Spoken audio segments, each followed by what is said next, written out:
Hello, my name is John Brahman of Crusoe Design Co. and welcome to the logo design process, tips for efficiency and success.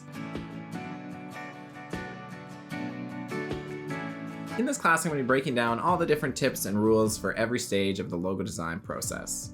From asking the right questions in discovery, to sketching more efficiently, to understanding the basic principles that will improve all of your design work moving forward, and then all the way to sending off your final files.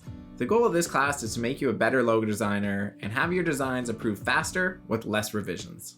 If you'd like to know more about me, I'm a graphic designer and illustrator, and I've worked on a wide variety of design work over the past 13 years professionally. I now specialize in logo design and branding, as well as merchandise design. I've worked with bands like Blink-182, brands like Hi, My Name is Mark, and RPM Training Co., and I've collaborated with great companies like New Era to produce my own merchandise.